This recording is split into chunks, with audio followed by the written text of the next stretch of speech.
Imagine this. It's Christmas Eve. A family is celebrating together, their house filled with laughter and warmth. But when morning comes, 5 of the children vanish, completely, utterly without a trace. No bodies, no evidence, just gone. What if I told you, almost 80 years later, this chilling case remains unsolved, and the clues left behind only make it more terrifying? Pause. This is the haunting story of the Sauter children, a disappearance that will send chills down your spine. It's 1945 in Fayetteville, West Virginia. The Sauter family, a hardworking, well-loved household, are preparing to celebrate Christmas Eve. George and Jenny Sauter, along with their 9 children, create a picture-perfect family portrait. But what looks like a happy, quiet evening quickly descends into chaos. That night, something happens that still baffles investigators decades later. Before midnight, Jenny hears something strange, a sound like a heavy object hitting the roof, followed by a rolling noise. Hours later, she wakes up to find the house engulfed in flames. In under 45 minutes, the entire home is reduced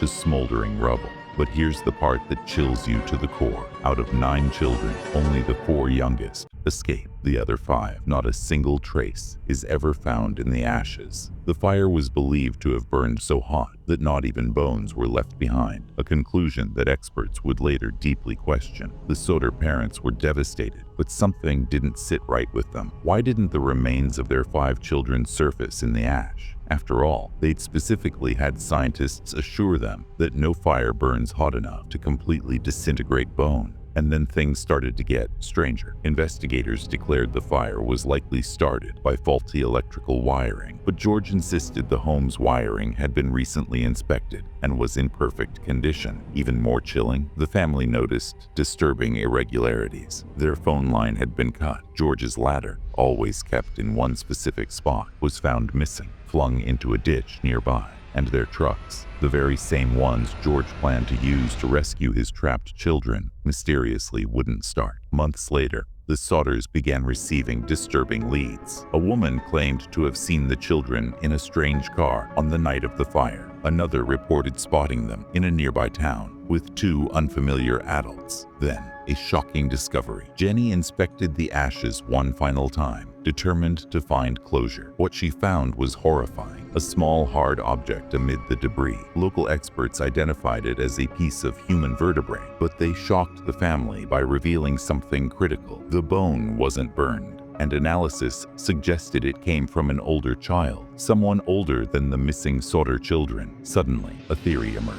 What if the children hadn't died in the fire? And what if someone had taken them that night? One unsettling theory blamed George's outspoken political views. As an Italian immigrant, he was highly critical of Benito Mussolini's regime. Some believed the fire and subsequent disappearance were not accidents, but acts of retaliation from Mussolini's sympathizers. Another theory revolved around human trafficking. A witness came forward decades later, claiming to have seen the missing children in Florida, that they had been abducted and sold into slavery. And for years, the Sauters received cryptic, threatening letters suggesting their children were alive, but out of reach.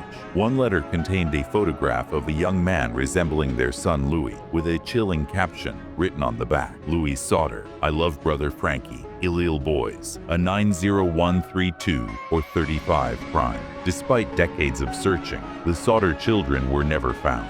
Their fate left to speculation. Some still believe they were kidnapped. Others think the tragedy was purposefully covered up. To this day, the family's surviving relatives continue to seek answers. But here's the part that terrifies the most. If someone could make 5 children disappear without a trace, could it happen again? Could it happen to anyone? The Sauter case is a grim reminder of how some mysteries refuse to be solved. And the deeper we dig, the more haunting the questions become. What happened that night in Fayetteville? Who was behind the fire? And most importantly, where are the Sauter children today? Perhaps some mysteries are meant to remain in the dark. If you found this story as chilling and mysterious as I did, don't forget to hit the like button. It really helps the channel grow. And if you love diving into eerie, unsolved mysteries like this one, make sure to subscribe and turn on notifications so you never miss a story that'll leave you questioning everything. Thanks for watching, and I'll see you in the next video.